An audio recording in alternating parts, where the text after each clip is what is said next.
Hello, everyone. I'd like to welcome you to the Lincoln City Council meeting, October 5th, 2020. In accordance with LD 898, please be advised that a copy of the Opens Meeting Act is posted in the back of the chamber by the Northwest door. Let us all rise for the Pledge of Allegiance, followed by a brief period of silent meditation. I pledge allegiance to the flag of the United States of America and to the republic for which it stands, one nation, under God, indivisible, with liberty and justice for all.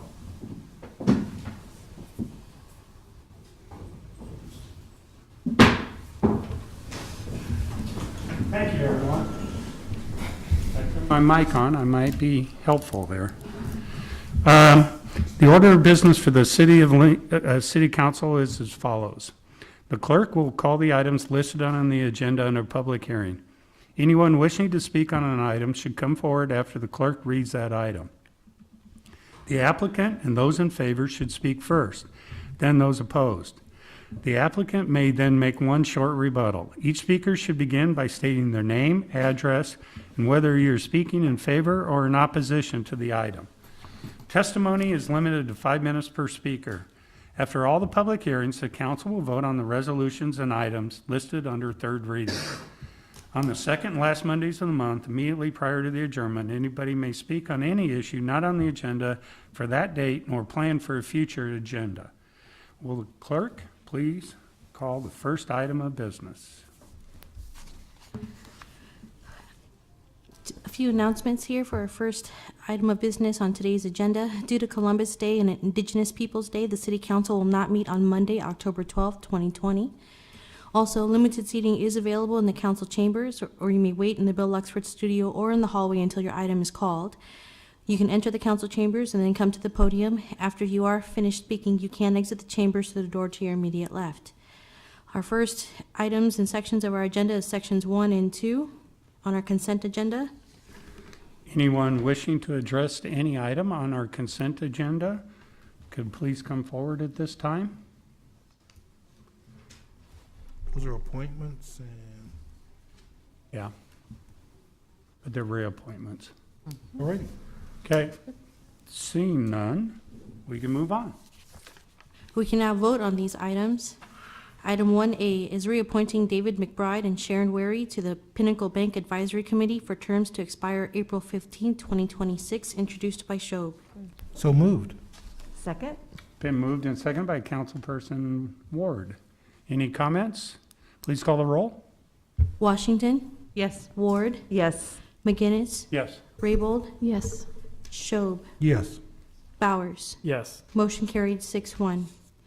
Item 1B is manager application of Florim Ramadani for Villa Moore LLC, doing business as Villa Moore at 5353 North 27th Street, introduced by Shob. So moved. Second? Been moved and seconded by Councilperson Washington. Any other comments?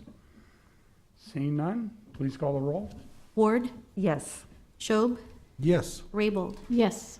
Bowers, Yes. Washington, Yes. McGinnis. Yes. Motion carried 6-0. Item 1C is investment activity report for quarter ending August 31st, 2020, introduced by Ward. So moved.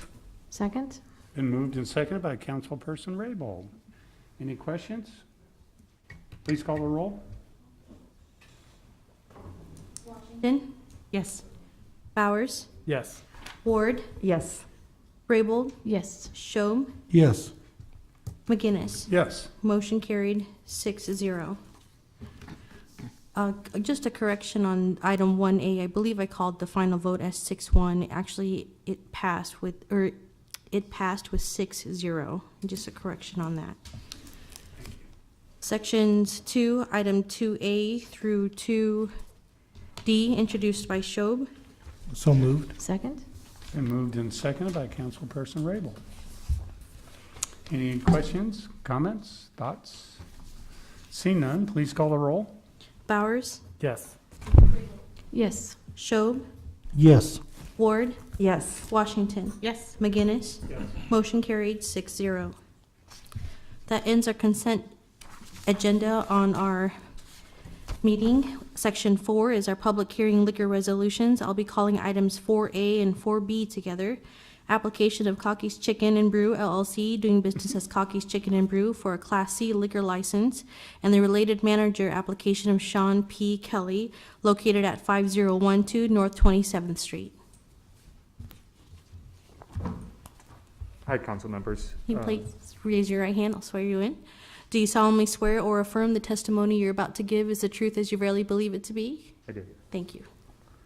Afternoon, council members. Ryan Rickey, RyanRickE at 409 South 17th Street, Omaha, Nebraska. I'm joined by Sean Kelly, SeanKelley,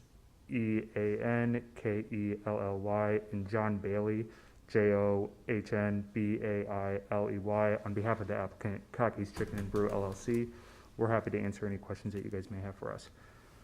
Do we have any questions for the applicant? Yes, Councilperson Rabel. I can't help but notice some of the DUIs listed within certainly the last 5 years, or in the last 10 years.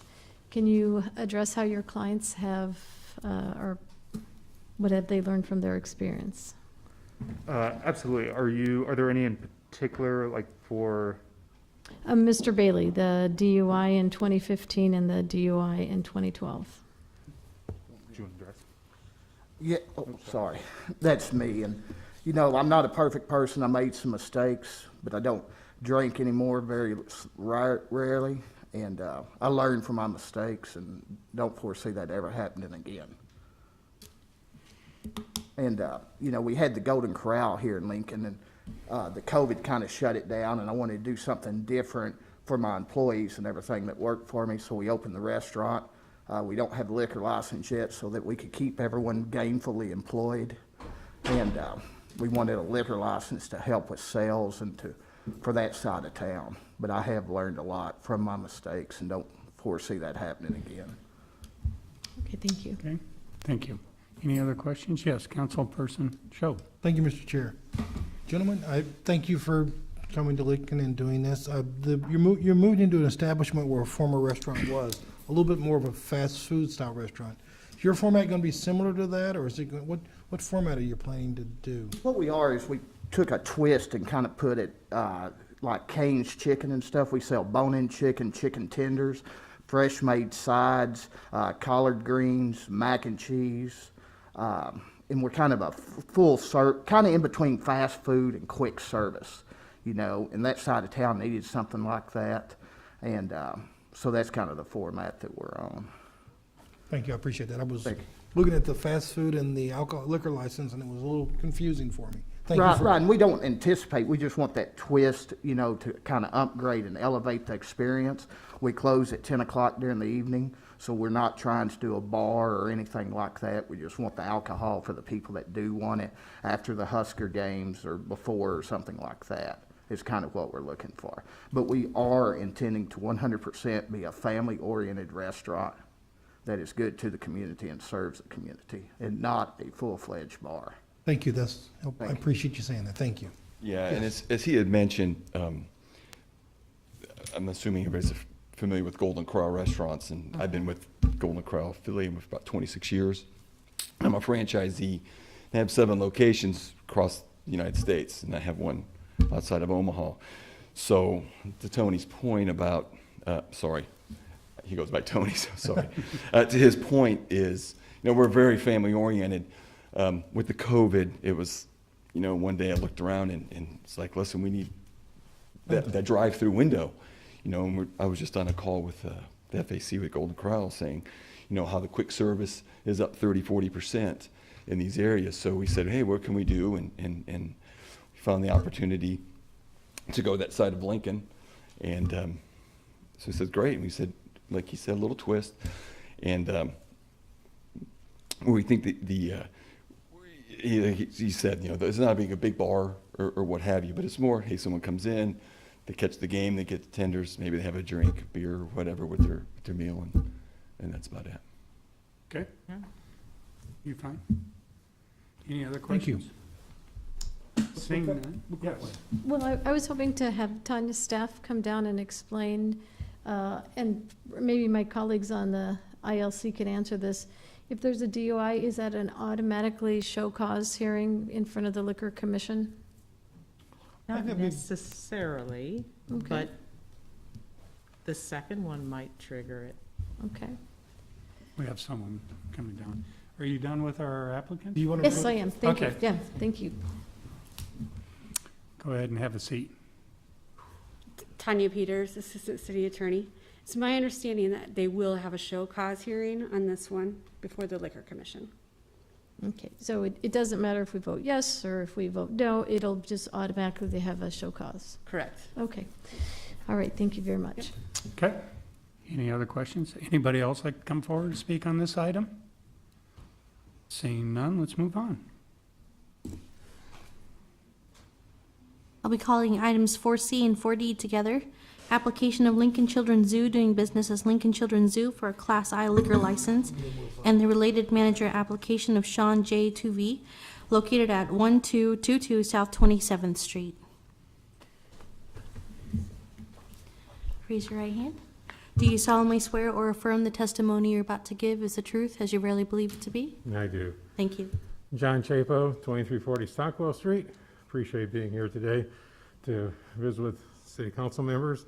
The Lincoln Children's Zoo is seeking a permanent liquor license for our establishment for special event usage and for catering purposes. You know, the sole purpose of this license is to expand the zoo's serving to our community, to better take care of our animals, to give the highest care that we can, and to help generate some much needed revenue.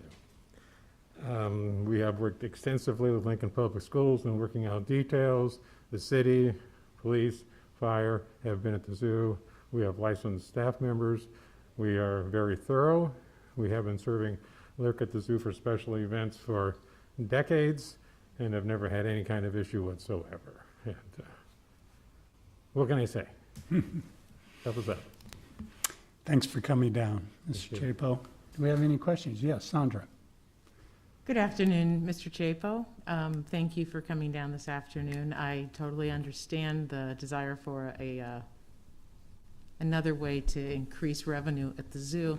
And I'm glad to hear you say that you've had long conversations with LPS, because my sole concern with this liquor license was sort of the storage of alcohol, that there will be a moment where you have more than you serve in any event.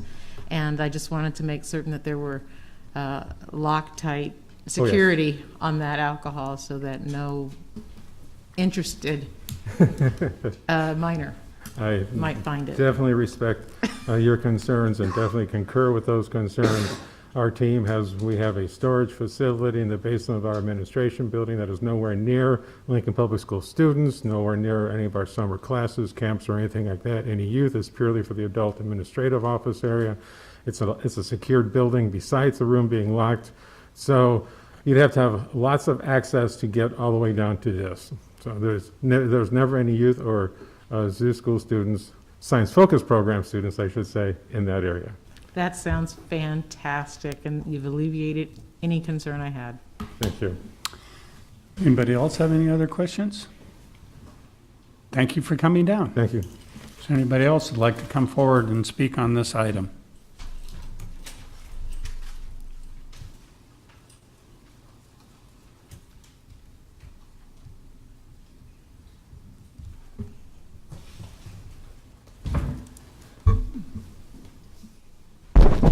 I want to do both for and against. So can I do it at the same time, or I have to Sure. go back and come back up? Terry Pope Gonzalez, founder of South Salt Creek Area Neighborhood Association. We are not a 50C3 PPP, whatever nonprofit. Somebody's got to pay the taxes. Now, I want to agree, oh, sure, he's a 5013 CPP, whatever. You got to have that liquor license to make some money. You just got to, because isn't that how it works? So you can be tax exempt, okay? But have you ever seen a 2-year-old belly up to the bar? It's a children's zoo. When I got here, it was called Folsom Children's Zoo. And I used to give the zoo and the children's museum gift cards to the people. I worked for the telephone company. That's how you and I sat on boards together. I just didn't look like this. I hadn't been contaminated yet. See, I have environmental exposure. Doctors, did you not check the lawsuits? 2010, it's 2020. So now, yes, we need to give him the liquor license. Yes, we do. But let's make sure we bone up on the insurance, because nobody does anything until the wrongful death lawsuits happen. Okay? And you know, the DUIs, especially if it's, let's see, after hours, right? How many times downtown did the bars close and after hours happens? And he's going to guarantee it doesn't happen at the zoo, right? Really? He's only one guy. He's going to be over all those people? Like I said, you ever seen a 2-year-old belly up to the bar? It is what it is. This is Lincoln, Nebraska. You have 3-year-olds knowing what oral copulation means. You have 3-year-olds knowing how to pour a drink. You have daycares doing what? Child pornography? So hey, let's have another place where another drunk. Now the little ladies that I deal with, here's what they told me. They told me the reason that the city council balanced the budget is because all of you gave up your wages. And I told them I didn't think so. Maybe the men, like I said, when I say these people, today I'm these people. You know, the poor people, the working class, the property owners that are really sick and tired of everything, okay? Did you get your COVID money? Because I'm working with, what? Distressed veterans, veterans in distress. COVID money came in May. We still don't have it for them. But hey, let's make sure that we get a liquor license to the zoo, okay? Like I said, when's the last time you saw a 2-year-old belly up to the bar? Now you guys are gonna do whatever you're gonna do. And it's not gonna be about, you know what this is? This is income discrimination, okay? Because see, if I'd have had Jane Raybold's income, you'd have never allowed this to happen, would have you, Jane Raybold? Aren't you the name? So now listen, if I need to apologize to you, love, I can't even see you. I know more about you people's crotch than I need to know, okay? I don't want to know what you do with your crotch. If I elect you, I want you to do the job, and I want you to do it for everybody, every color, every person, every initial. And you, and young lady, I can't even see you, okay? Or you. But I know, you know what it cost me to get your tan? I'm so jealous of your tan, I can't see straight. And you see this honky fine hair? I can't have a braid, okay? So listen, I've never been so discriminated in my entire life till I got to Lincoln, Nebraska. And I got Gonzalez as a last name. Now, Martin Gonzalez graduated Lincoln High.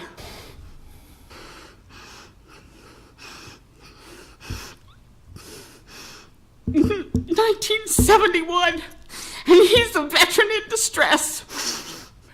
So let's vote for another liquor license. Let's get another drunk. Maybe we can build another bridge over there and make another drunk tank here in Lincoln, Nebraska. Like I said, how many times you seen a 2-year-old belly up to the bar? I'm dealing with 3-year-olds that know what oral copulation means. But hey, let's give them their liquor license. Please do, okay? Thank you. Would anyone else like to come forward to speak on this item? Okay, let's move on. Item 4E, manager application of Kyle E. Tyne for the Intercom Club, Inc., doing business as Nebraska Club at 233 South 13th Street, Suite 2000. Raise your right hand. Do you solemnly swear or affirm the testimony you're about to give is the truth as you really believe it to be? I do. Thank you. Hi there, my name is Kyle Tyne, Kyletine. Address is 8220 Renata Drive, apartment 7301. Can answer any questions you guys have. Do we have any questions for the applicant? What's going on? Did somebody leave? Someone get promoted? Did you buy the bar? Manager left. I took over his place, and so just getting my name on the application there. Okay.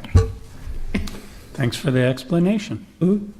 Okay, thank you. Thank you. Thank you for coming down. Anybody else like to come forward to speak on this item? See, yes. Councilperson Mr. Raybold. Chair, I move approval of items 4A through 4E. Second. Moved and seconded by Councilman Shob. Any questions, comments? Seeing none, please call the roll. Ward, Yes. Schob, Yes. Raybold, Yes.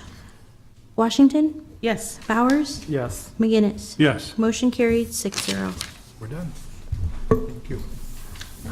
Our next item on our agenda is Section 5, Public Hearing Resolutions. Item 5A is establishing the property tax levy for the city's 2020-21 fiscal year.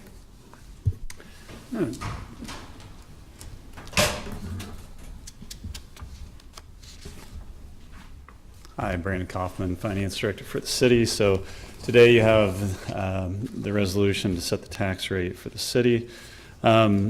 So on August 24th, the City Council adopted the budget for the 2021 fiscal year. And this basically is the follow-up to that of setting the actual tax levy. So the taxes that are set at 100%, so the tax rate or tax revenue expected would be $76,751,143. So this is a requirement by state statute that the taxes be levied, and then after that we'll submit that to the state and also the county board for certification of the tax rate. As a reminder, since Mr. Christensen isn't here to make the statement as well, as this is a ministerial function of the council, so it's a requirement to set the tax rate that was also goes along with the budget that was adopted. So with that, I'll stand for any questions. Do we have any questions for Director Kaufman? I do. I'll have one. How much of an increase over last year's budget did we have, or So from this year's Or did we? final budget and then our adopted new budget? So a couple things. So the taxes collected from a property tax standpoint will go up about 3.15%. That's in line with valuation growth that occurred that was due to growth in the community and also revaluation in the community. Overall, as a reminder too, the adopted budget went down from a tax funded standpoint. So we dropped from 214 million down to 210 million, which was about a 1.6% decrease. And that's the tax-funded budget? That's the tax funded budget. Our total budget? The total budget went up 17%, and that's all funds, including capital. So a lot of that increase was driven by capital fluctuations that occurred during the year. Or fees or? other Fees, yeah. Other non? There's a lot of taxable. fluctuation especially on the utility revenue side, when you have major capital projects that are scheduled that fluctuate a lot year to year based on what year hits, so. And it looked like our property tax increase we're going to collect an extra 2.4 million, Yes, that's correct. about a 3% increase from our Yes. property tax payers. Flat tax rate overall, but the valuations increase, so we're collecting more from the increase in valuations. Okay? Yep. Yes, Councilperson Washington. Thank you, Mr. Chairman. So the so the total budget, not just tax funded, that budget went up $84.5 million. And are you saying that the capital improvements in that lift were about 2/3 of that? Yeah, so about 56 million was because of increases in capital improvements. And the other increases, if you want more information, I can get some. I don't have that right now, but there's a lot of fluctuations with all the funds that we have, because the tax funds are really just 5 separate taxing funds that we're talking about, but outside of that, maybe we have 30 or 40 more that we're budgeting for. So there's a lot of fluctuation year to year in all of those funds. Mm-hmm. And is some of that capital, I know that we did something with bonding so that we would be able to bond against the highway fund so that we could do more capital work.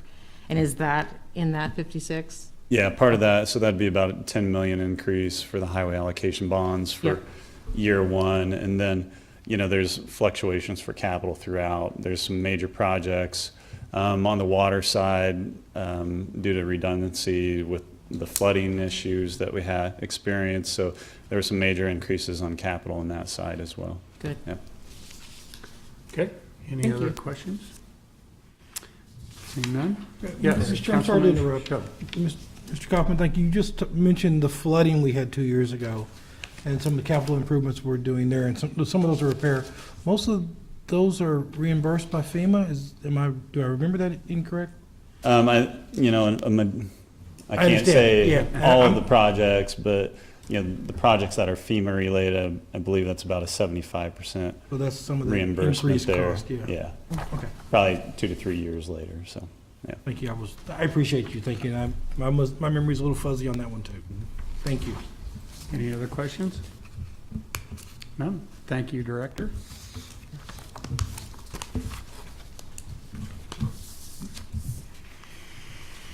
Okay. So do we need to vote on that? So,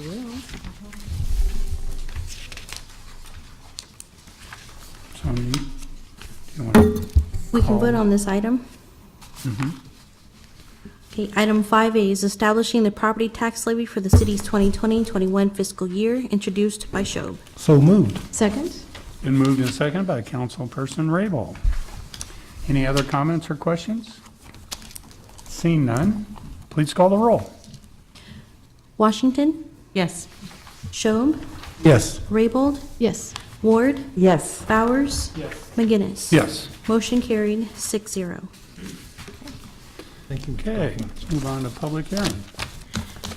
Our next section is Section 6, Public Hearing Ordinances, Second Reading and Related Resolutions. Item 6A is approving a second amendment to lease agreement between the city and Experian for the lease of approximately 30,000 square feet of office space in the building located at 949 West Bond Street for a period of 6 months, with the option to renew for additional 6 months term not to exceed a total of 5 years.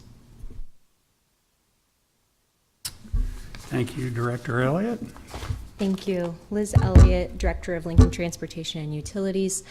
We currently lease space on the first floor of the multi-services center out near the airport, and this is just renewing that lease. It is for 6 months with 6 months renewal. It is shorter this time because Experian is looking at potential changes where they may need greater space. And so it is made 6 months so that they have some flexibility in that. Do we have any questions for Director Elliott? Okay, All right, thank you very much. you bet, thank you. At this point, for 6B, I'm going to recuse myself for potential conflict of interest. And turn the gavel over to Councilperson Bowers. Thank you. All right, next item, please. Item 6B is change of zone 2179K, application of Community Action Partnership of Lancaster and Saunders Counties on behalf of 3AP-52 and R LLC for a change from I-2 Industrial Park District to H-2 Highway Business District on property generally located at 5201 R Street. Good afternoon, council members. Andrew Willis with Klein Williams, 233 South 13th Street, Suite 1900, on behalf of the applicant. Community Action Partnership is requesting an amendment to the Central Park Plan Unit development to permit an early childhood facility at about 52nd and R Street.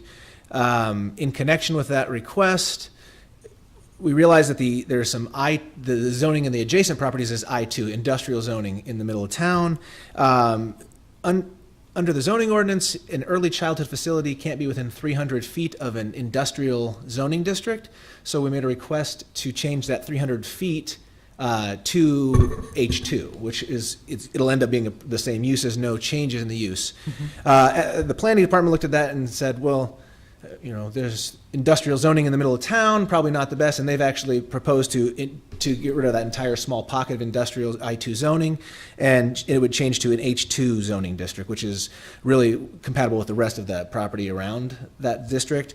It wouldn't change any of the current uses in that property, in that H2 property. It would change obviously our proposed use, but as far as the adjacent uses with that H2, it wouldn't affect any of those current uses, but it would kind of make for a more compatible use in the middle of town, and would allow the early childhood facility that we're really here to request. So I'd be happy to answer any questions you have. Thank you. Are there any questions for Mr. Willis? Thank you. Perfect. Thank you so much. Good luck.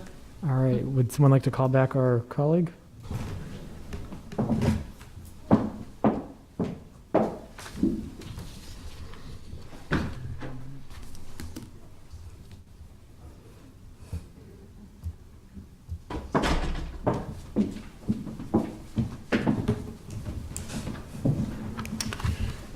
All yours. Okay. Please call the next item. Item 6C is change of zone 12018B, application of Stallion Ventures LLC to amend the Holdridge Idlewild redevelopment planned unit development by adding fraternities and sororities as a group living use and allowing signage per B1 zoning requirements on property generally located at 3535 Holdridge Street. Good afternoon, members of the council. Danae Kalkowski, 1128 Lincoln Mall, Suite 105, appearing today on behalf of Alpha Gamma Sigma and its Alumni Association. Also with me today is Logan Schweitzer from the Alumni Association, and also representing Stallion Ventures LLC. I'm going to give a little bit of the background and facts, and then Logan's going to talk to you a little bit about the actual project. Start maybe with the site plan.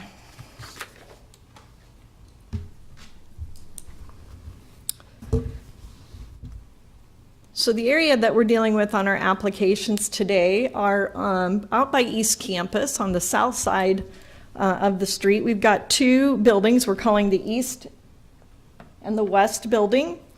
They were approved as part of a redevelopment project back in 2012, and we have a B1 PUD on that. If you recall, at the time we had the commercial development here, and then the AGR fraternity was across the street as part of that entire redevelopment plan. But we're talking really today about the two buildings here. The East building, if you've driven by, includes the Valentino's restaurant, a couple other commercial uses on the first floor, and then residential on the floors above. That building's staying the same, nothing is changing on that. The West building was also planned to have retail on the first floor and then residential above. Got a little site plan too.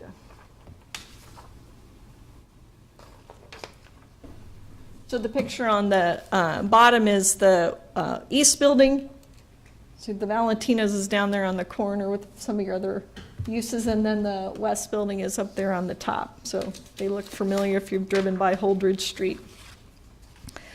While the West building was constructed to accommodate some retail development and residential, the uses really just haven't appeared for that development.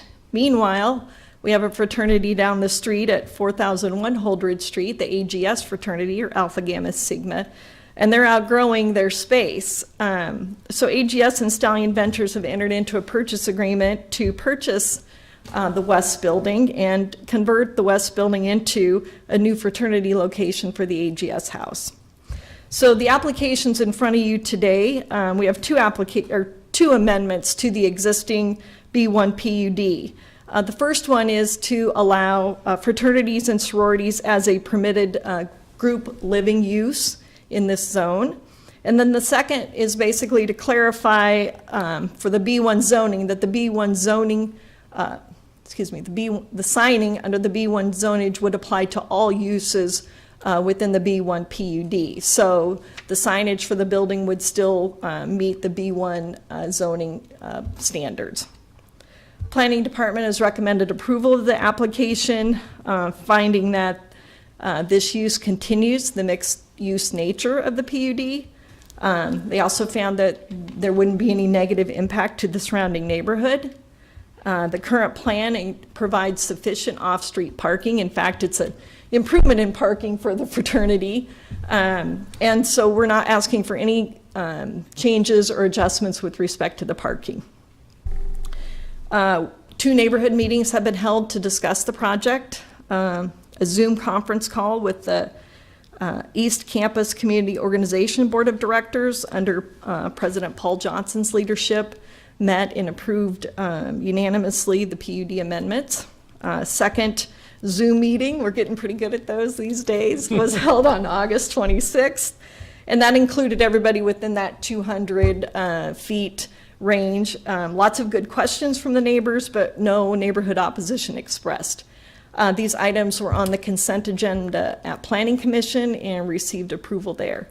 So at this stage, we're not aware of really any opposition to these amendments. And now I'd like to turn it over to Logan, let him tell you a little bit about the project itself, and then we'll both be available for questions when he's done. Sure. Well, good afternoon, and thanks for your time. Alpha Gamma Sigma was established at the university in 1953, and for 67 years now, both our students and our alumni continue to be just an amazing representation of not only the university, the city of Lincoln, but the state of Nebraska as a whole. So really, this whole project is just to be able to continue that proud tradition that our obviously growing organization, over 1,000 members strong now, are proud to call home and have provided a great experience for young men across the state. As you can kind of see here, on the right-hand side, we're currently located at 4001 Holdridge Street. The proposal would be to go to move 5 blocks to the west to go to 3455 Holdridge Street. As you can see, this gives you a comparison of the current facility that we currently resided in, and then the proposal of what we'll be taking over. As Danae mentioned earlier, a lot of this move, really what it does is it resolves a parking issue, right? So on any given year, we have somewhere around 70 members that live inside the current facility with only 35 parking spaces. So essentially the move to 3455 will essentially give us 75 parking spaces. And that really alleviates, an issue of parking along 40th and Holdridge. If you guys are familiar with the area, we have East Campus right across the street. We have the Dentistry College. If you've ever had to go over that way in the middle of an afternoon, parking can be quite challenging. So essentially, impossible is right. So essentially, we're thinking we're doing not only the neighborhood but the city a good service by alleviating some of that space and freeing up for some of that parking. So as Danae also mentioned too, here's just another little snapshot. So we have the Valentinas, the Cultiva, and the Supercuts businesses that are in the commercial spaces to the east of us. Our project will not affect them. Those businesses will still be intact. And if we look at, this is essentially just a proposal of what we think the building will potentially look like. It's a modern theme. It fits our agricultural heritage background, and we think it blends in well with the look and feel of not only East Campus, but the university as a whole. And this is just gives you just a quick idea of kind of what we're going through here on these two slides. The idea is collaboration, right? We learned a lot about our students, especially in this day and age. Every student learns and studies differently in big groups and small groups. The idea is to be collaborative, get kids out of the rooms to not only grow academically, but to grow as people as well and become great leaders. So, and on the last slide here, it just shows that we have two and 3 levels of 2 to 3 man rooms with a maximum occupancy of 64 to 68 members. So with that, I'd be happy to answer any questions. Do we have any questions for the applicant? I do. Yes, Councilperson Washington. We'll Okay. start. Thank you very much, Mr. Chairman. Good afternoon, and thank you for coming down. What happens with the old fraternity house? Yeah, the current facility has been sold to a developer who will turn it into apartments. Oh, all right. Go that way, look that way. Yeah. Yes, Councilperson. I just wanted to say thanks so much for working so well with the community and getting out in front and being open and receptive, especially with the East Campus neighborhood. I really appreciate that being the Northeast rep. So thank you so much for always being a good partner. Yeah, we've been proud members in this community. Essentially, we've went through 2 variations of the house, right? 53, and then in 73 we built the current facility we're at now. Have continued to be great neighbors and will continue to do the same in the new facility. Do we have any other questions? No. Thank you. Thank you. Would anyone else like to come forward to speak on this item? Okay, seeing none, let's move on. I'll be calling items 6D, E, and F together. Item 6D is approving amendment number 1 to real estate purchase agreement between the city and TNNG Capital LLC for property located at northeast corner of 27th and Old Cheney Road, and the related change of zone 20026, application of TNNG Capital LLC for a change from P Public Use District to O3 Office Park District, and the related use permit 20010, application of TNNG Capital LLC to allow for a healthcare facility with associated waivers to reduce the side yard setback, front yard setback, and reduce required parking on property generally located at 5600 South 27th Street. Yes, Mr. C. Members of the council, Tim C., City Attorney's Office, Assistant City Attorney. I'm here only on 6D. I will leave it to others to address 6E and 6F. What you have in 6D is a amendment number 1 to the real estate purchase agreement. This is for the property generally located at the northeast corner of 27th and Old Cheney Road. When in the process of doing due diligence on that property, it was discovered that the sanitary sewer, the service line for the fire station, actually goes east and then, east to the main that's off-site. And so in order to facilitate that and to allow this site to be developed as it's been proposed, that will need to be relocated and an easement will need to be reserved for the city. And so this is the agreement that makes that possible. One, that the buyer will allow the city to retain an easement on the property. Two, that the city will pay to relocate that sewer line. It is not a main, it's just a service line for the building. Okay. Any questions for Mr. C? Yes. When I saw this, I immediately thought, will there be a moment during the relocation where this fire station is not operable? Will they go offline at any point? No, it's not the intention that would be the case. All right, thank you. Any other questions? Okay. All right, thank you. The others like to come forward?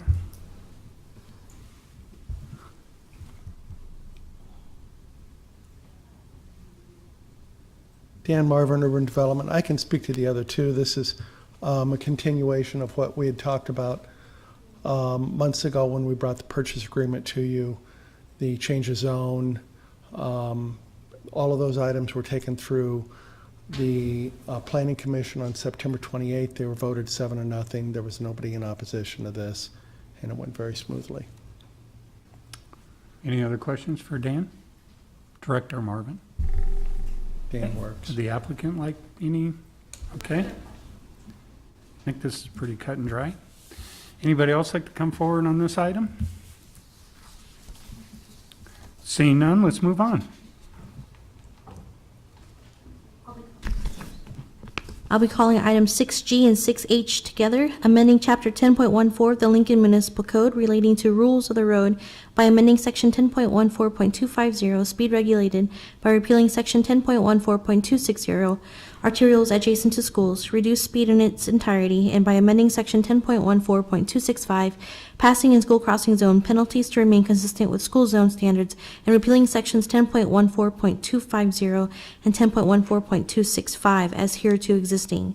Also amending Section 10, Item 6H is also amending Section 10.02.315 of the Lincoln Municipal Code relating to school crossing zone to remain consistent with school zone standards and repealing Section 10.02.315 as hereto existing.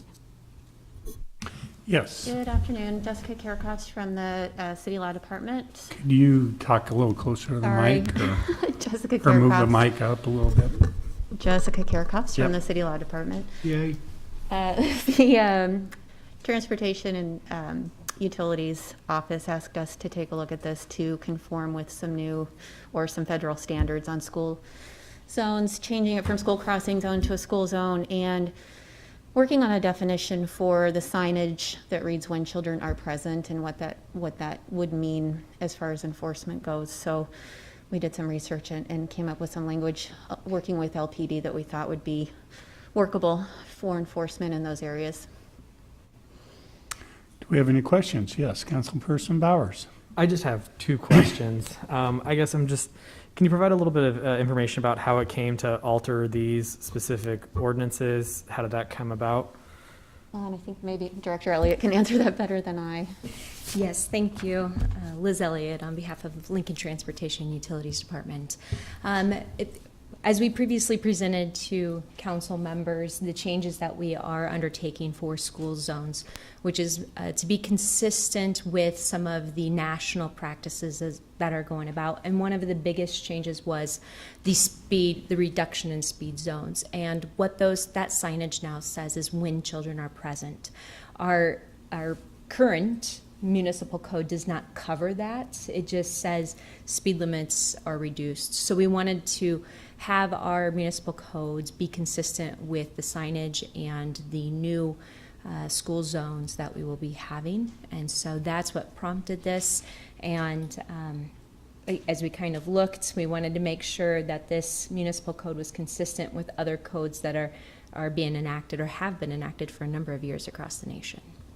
And my second question is, Northeast Lincoln has a history of advocacy and making sure that our schools are safe and that our children are safe and that children can get to school safely. And so one of the question that I have is, when I have folks that reach out and want to have some of these safety measures put in place, what's the outcome, or what's the benefit, I guess, of removing an elected official's ability to direct transportation utilities to put a school zone in? Does that make sense? That does.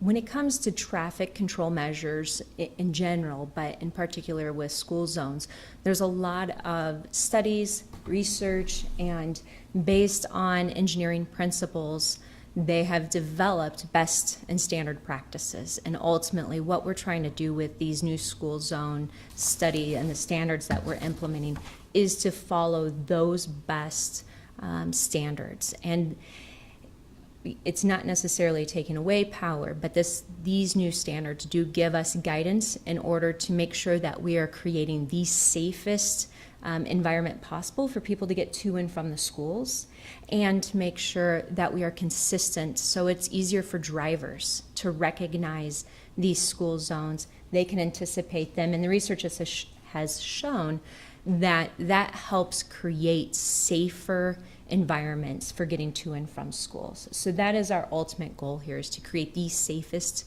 environment possible. And we think that by providing this guidance and consistency, that we will accomplish that in a much more efficient way. Thank you, Director. Thank you.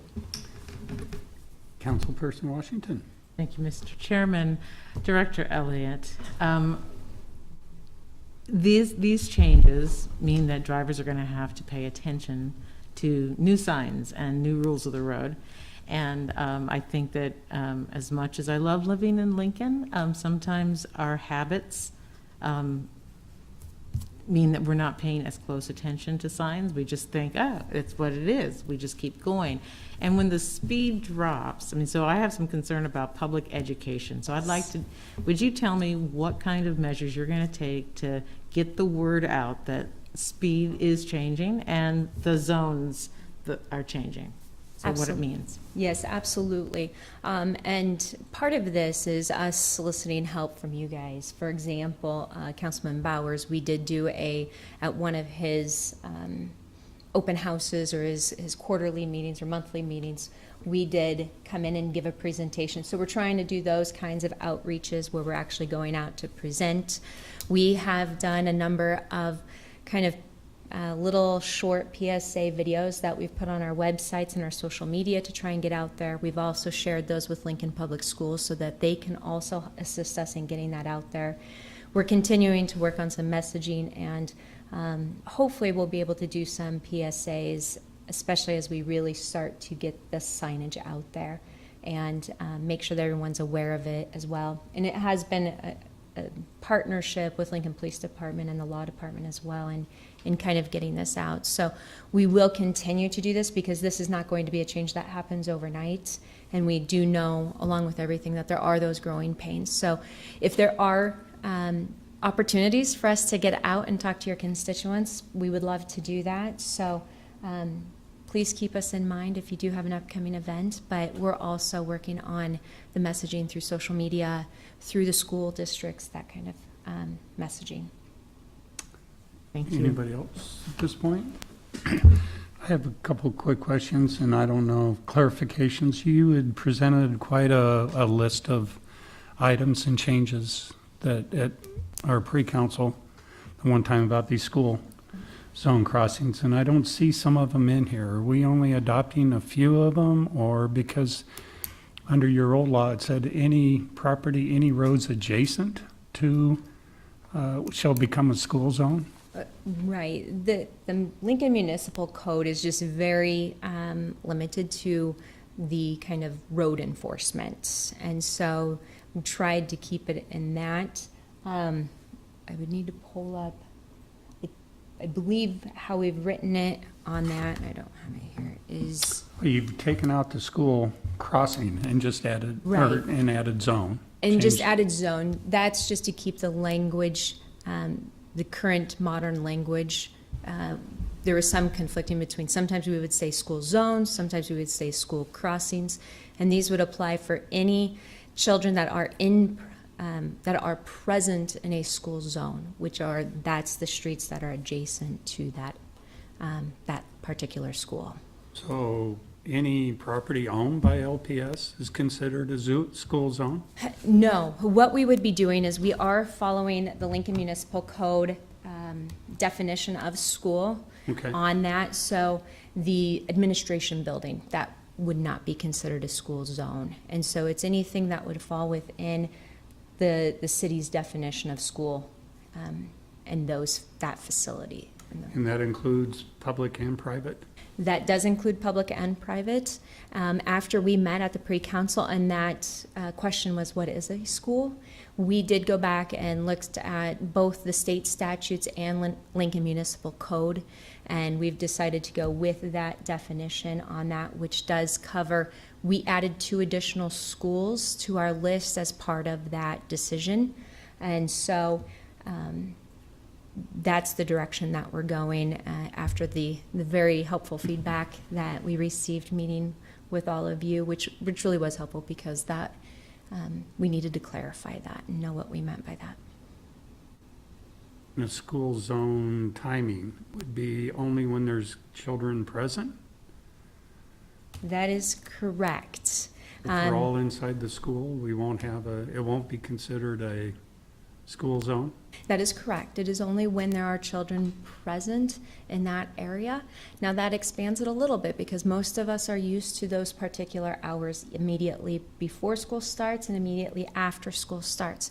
So now if there is an event, say at 6 p.m. like a music production or something, and children are present there, we do have to be mindful as drivers going through that area that would be applicable in this case. And that goes back to the education that we're really going to have to get out to the public because that is a significant change and we realize that. What about, we do a lot of, LPS has a lot of events on their properties after hours. And so you're saying that if there's a YMCA basketball game and there are children in the area at 8 p.m. at night, that becomes a school zone? If it does fall in with that school zone and it's that area that's adjacent to the property, yes. If kids are playing soccer, they have soccer practice there, that would be considered a school zone? It is, but when children are present, I think that present definition is a little more narrow than what may first appear. They do have to be, sorry, I'm going to pull it up On the here real right of quick. way or on the sidewalk? Right. They do have to be in the sidewalk. They do have to be in what the crosswalk would be, and that particular, if they're in the playground, that would not fall within being present. So it is within that very limited, where it says, when they're occupying or walking within marked crosswalks while they are waiting at the curb or the shoulder of the roadway and are about to cross the roadway, or children are present or walking along the roadway, either on the adjacent sidewalk or on the shoulder, the right-of-way area.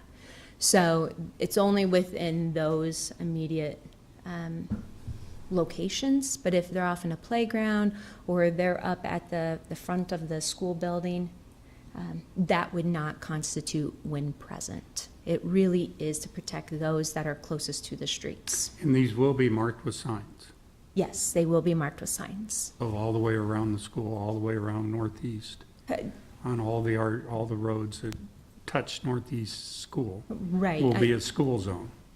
There will be the signage. You're not going to see one like every 10 feet or anything, but they will be appropriately marked, just as they are now. Okay. That poses, Yes. Go ahead. I'm that sorry. poses a really interesting thing, because when I see people in school zones today, they see that first flashing sign, they see the sign school zone, and they slow down. As soon as they pass underneath the flashing sign, they speed up, regardless of the fact that the school zone is done sign is another block. And so I guess I have some concerns that if we're going to try to improve this, that we not just set up a sign and a sign. Some education happens so that folks know, look for two signs, or we paint the curb or something so that people get that, this is a school zone when children are present. Right. Yeah, this practice really is, with the exception of it being when children are present, the practice is exactly the same as what we have now, where it is for the full length of the school zone. And I have seen that almost daily when that happens. But just like any other time, we do need to get out more education on school zones. I would say we would need more education now with our current existing system as well. So I don't think that necessarily changes that need. Yes, Councilperson Job. Thank you, Mr. Chair. Ladies, thank you for coming. I'm still a little bit ambiguous on so does this turn on in the morning, off over the lunch hour, on in the afternoon, off after they go home from school? This is mostly when kids are in transit to and from the building. And if they come back for the football game at night, it turns back on. And I'm sorry. Yep, no, you're good. And Ms. Kirkhoff, would you talk about enforcement and penalties if they violate after that? You want to go first, or you want me to? Enforcement doesn't change. Enforcement is what it is. If there are, enforcement remains the same. I mean, we spoke with LPD about it. If it is an area, if it is one of these school zone areas with a when children are present sign, and there are children present in one of these defined areas, the officer can write a school zone speeding citation, and the penalty remains doubled, and all of that remains the same. I don't understand this to be, the school light signs on main roads and all of those things are still Right. in existence, and those timed lights are still happening. This signage will broaden the school zones so that children are safe when they are out on the street outside of school time, traditional school times. But the ability to enforce remains the same, and it doesn't change the before school, after school, any of that enforcement time. That is correct. It does broaden it some, just because it does get those after-school programs or those before-school programs. So there will still be, in some of the locations, just like now, the rapid flashing beacons, the RFBs.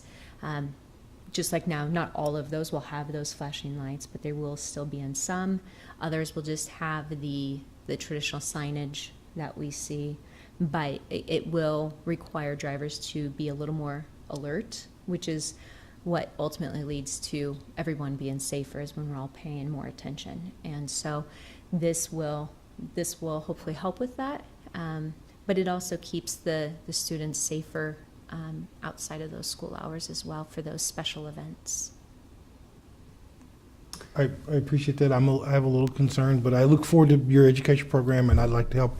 I was driving in this one day last week, and there were a couple first graders crossing 17th Street, and one ran across and the other hesitated, and I'm not sure the car beside me cared.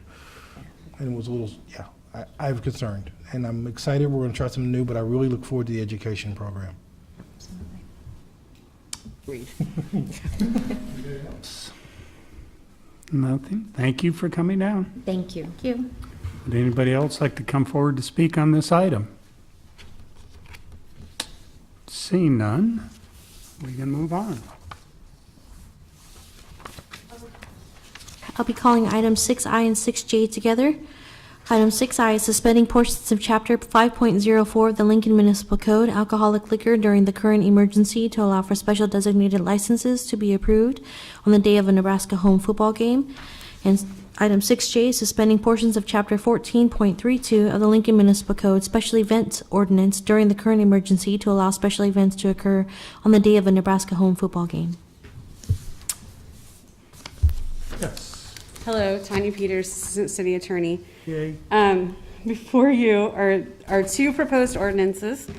We are proposing those just based upon the current COVID health emergency to give some business flexibility if council wants to provide these opportunities. It's just suspending the ordinances until either the sale of tickets to the public, boosters or students or whoever, or until, I believe I put in December 13th, 2020, and that will get us through the games. Currently, they can have SDLs in special events on non-home football games. So this is just expanding that opportunity to home football games, which are virtually away games, right? Because we don't have any guests in the stadiums, or a very limited number. The one problem with all of this is we're on a very, very short timeline to get to the October 31st game if council wants to provide this opportunity. It would require you to waive your rules and take a vote today in order for this ordinance to be in effect before the 31st. Unfortunately, we don't have a meeting next week, and that's what's throwing the calendar off. Do we have any questions? Yes, Councilman Schroed. Thank you, Mr. Chairman. Ms. Spears, this is not an automatic guarantee. This just gives us the opportunity to do things.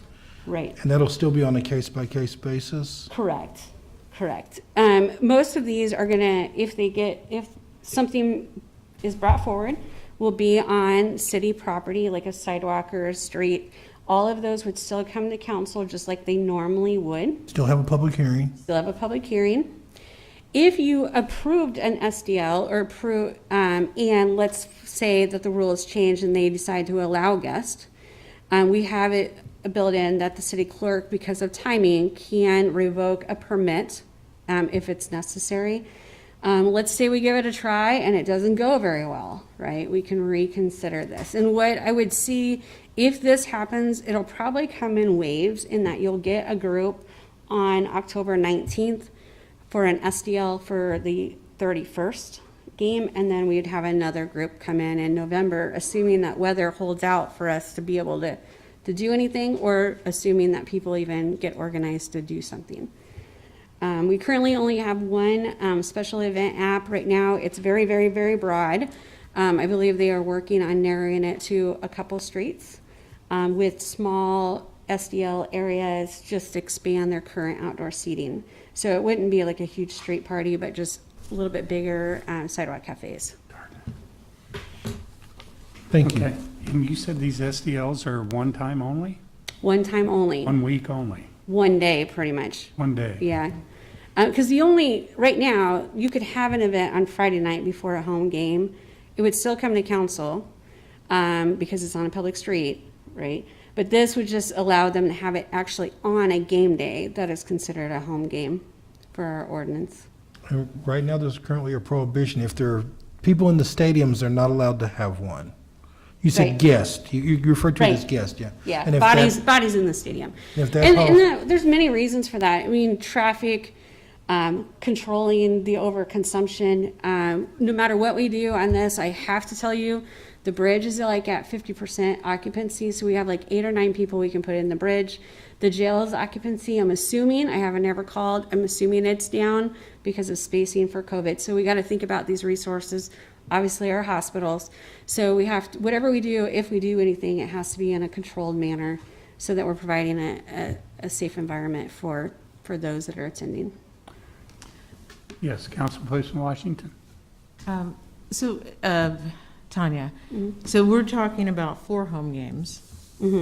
So this proposal would open up the opportunity for a business to extend their business into the public right-of-way on 4 Saturdays this fall. Right. And we don't know anyone right now who, you said we have one special event. Okay. Yeah. And that's right now. The narrow picture would be 8th Street between, what is it, P and R, basically outside Brewski's, Buzzard Billy's, that location. Okay. Automatically, because we have a dine out already for Canopy Street, that will also be closed. And that's just done under the addition that we previously approved, that we extended to October 31st. So technically there would be 2 if those came through, or if we got another one, we'd have to look to see if we can accommodate that. Because we do have officer availability issues that play into this too. So we're just trying to get all of these pieces to fit together, and maybe it'll work and maybe it won't. We just don't know. But if we give this if we allow this and were to give this a try on the first home game, October 30th, if it went poorly, we have no obligation to keep this program open for the next 3 home games. We could just say, Nope. we tried this, it didn't work. Right. All right. And October 31st does cause some issues. It's Halloween. I know. Probably a night game. Okay. Councilperson Ward. Thank you, Mr. Chair. I really appreciate and like this idea a lot to help our businesses. I think we have to do everything possible, and I commend you. So, bravo for that. Could we talk again about the revocation process? You mentioned that our esteemed city clerk could revoke the license. Is that for expedience purposes, or it gives me a little bit of pause how that works. Sure. So if you look at, let's look at 20-233. That's the immediately adjacent SDL one. On page 2, trying to think how we're going to do this, and because of scheduling and timing, right, I tried to build an escape clause in there.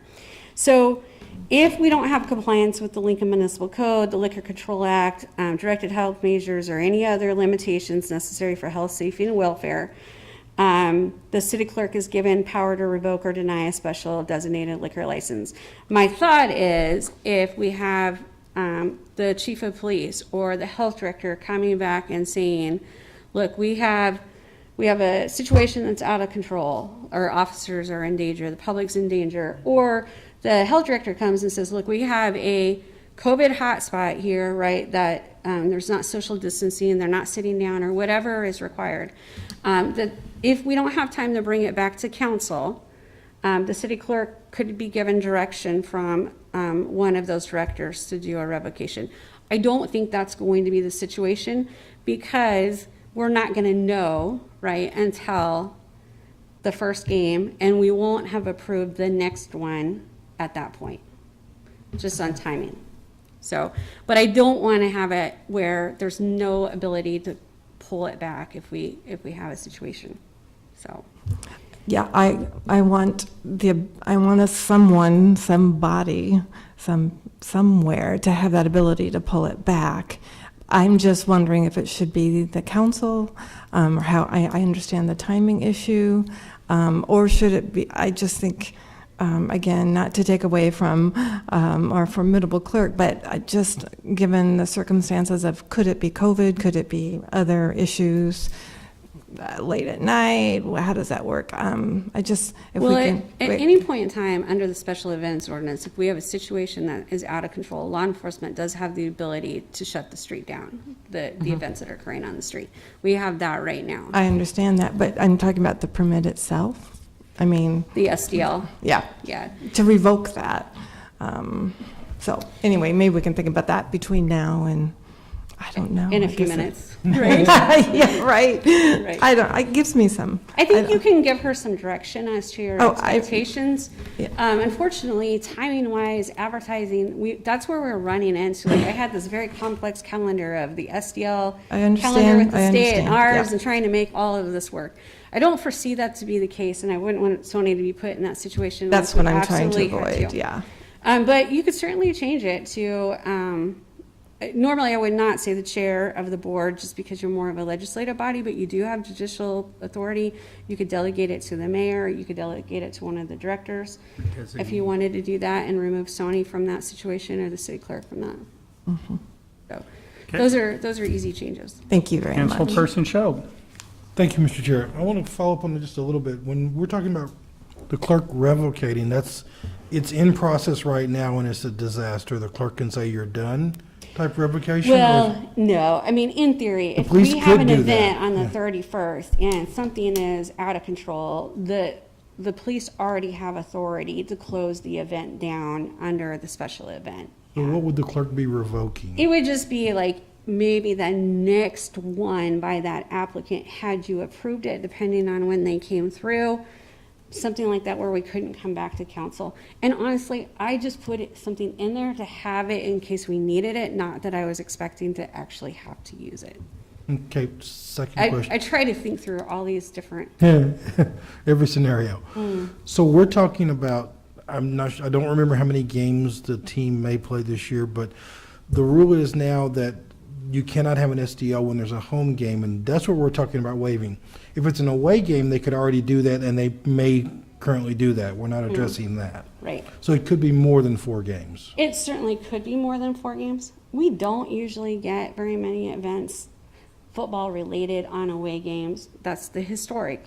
Obviously, 2020, who knows? Yes, this is. And we don't have any on public property. We don't, that I'm aware of. We don't have any for the first away game.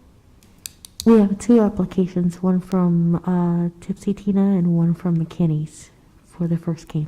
Okay, so we have not seen those yet. I just sent them out Okay, earlier. all right. Okay. And they would have to be, they may have missed their window. They would have to be approved by the 9th. So those would not, those won't happen. For that one, the application itself is related to an SDL as well, so they listed all the dates. So it'd be like 10/3/1, which was missed, but 11/4, 11/21. For the other, okay, I got it, yeah. They're all But not listed. for the first home game. 10/31 was on there, but it has missed the window because we've got it on Friday, and we would have had to have I'm it sorry, I today. misspoke. The first away game is not on there. Is No. that correct? Okay. So yeah, we don't have any for the away game at this point. But we're just dealing with the home games, which as current code stands are prohibited. And we're going to relax that prohibition on considering an application. Correct. We can still deny it, or we can still do other things. We're just, Certainly can. okay. Okay. Councilperson Washington. Ms. Peters, I have a question about LPD. So you're saying they have the ability to shut down a special event if it's out of hand. Mm-hmm. Do they have the same authority, or could we give them the same authority to shut down a home game SDL? It would be operating under the special event permit Okay. anyway. Okay. But yes, under the liquor laws, there is some ability. Obviously, we use it judicially, and I cannot think of a time we've had to do it. Well, there was in the last few years. Okay, there was one I can think of, but that was when all of our resources from everywhere were drawn to one location for some fights. But it's very rare. Yeah. I mean, we really are lucky. We have really good operators in our community. Hear, hear. They invest a lot, and they take it very seriously. So, Yeah, I guess I was looking for another way to sort of move the revocation away from city clerk. yeah, this if is that was just a- more administratively. Okay. And I appreciate revocation and this. shutting down are different things too, right? Right, they are. Yeah. Okay. And I really don't think that we'll be in Revocate. that situation. And I suppose the other thing would be waiving a rule on advertising. I mean, the first reading, second reading, third reading are all just your rules. So, we could build that in too if we want an ability to waive those for these situations. We can always do that from the dais though, too. Mhm. Okay. Any other question? I got one quick one. This is not just regulated to downtown. No, it could be Anywhere in the city. Right. Okay. Yeah. And it does say in section 2 that the authority of the city council or its designee. So we could designate somebody other than the city clerk. And we have the ability to call an emergency meeting. Yeah. Yes, we do. And the other thing, your designation could come, we could put something for the 19th if you want to have something on there for a formal designation.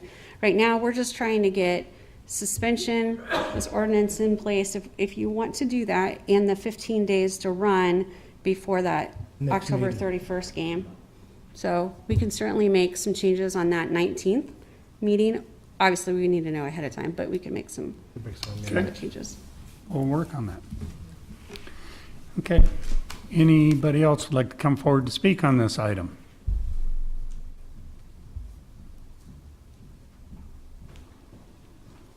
Do I need to be sworn in? Joel Shasso, 1053 Middleton Avenue here in Lincoln. I own McKinney's Irish Pub and Tipsy Tina's Taco Cantina. We submitted our SDL applications already in hopes that you would approve the suspension of the rules.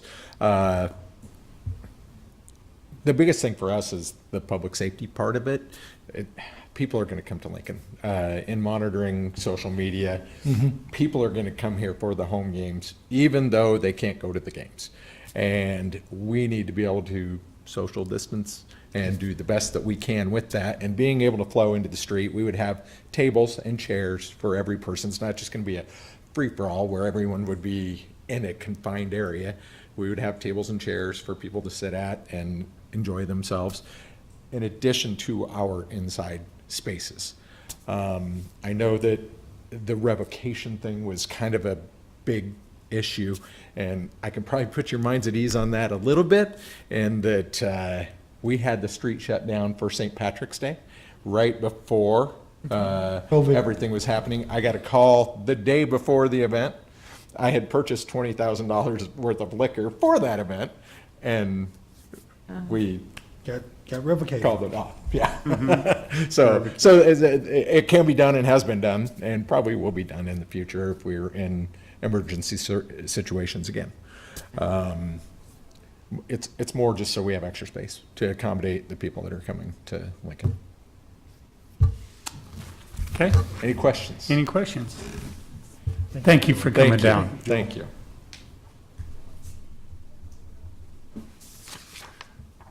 Anybody else like to come forward on this item? You need a motion to suspend the rules? Yes. Mr. Chair, I make a motion that we suspend the rules. Been moved and seconded I'll by second that. Councilperson Washington that we suspend the rules. Right. Any comments? Let's go ahead and vote. We're voting on the suspension of rules for items 6I and 6J, correct? Correct. Yes. Okay.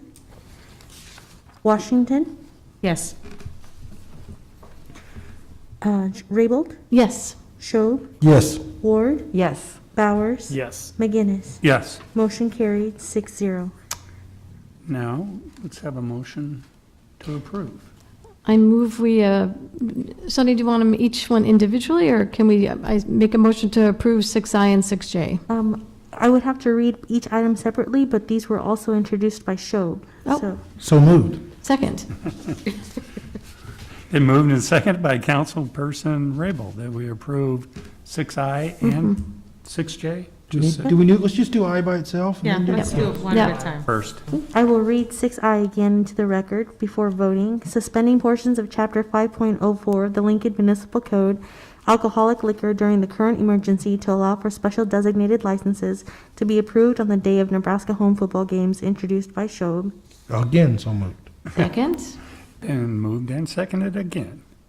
Any comments or questions? Anything we can do to help Yes, businesses, I think this is worth this experiment. I agree. Yes. Okay. Please Like call she the, please call the roll. Schob, Yes. Raybold, Yes. Ward, Yes. Washington, Yes. Bowers, Yes. McGinnis. Yes. Motion carried, 6-0. Item 6J, suspending portions of Chapter 14.32 of the Lincoln Municipal Code, Special Events Ordinance during the current emergency to allow special events to occur on the day of Nebraska home football game, introduced by Schob. So moved. Second. Been moved and seconded by Councilperson Raybold. Any other comments? Yes, Councilperson Cho. Thank you, Mr. Jarrett. This is a temporary suspension. It will end when home games end, and it just gives us the opportunity to review and maybe approve additional SDLs. Good explanation. Any other comments? Seeing none, please call the roll. Raybold, Yes. Schob, Yes. Washington, Yes. Ward, Yes. Bowers, Yes. McGinnis. Yes. Motion carried, 7-0. Okay. 6-0. Oh, excuse me. Thank you. 6-0. Motion carried, 6-0. That ends our public hearing, ordinances second reading, and related resolutions. We have resolutions first reading are items 7A through 7D. Ordinances first reading and related resolutions are items 8A through 8D. And then our pending list items are 9A through 9D.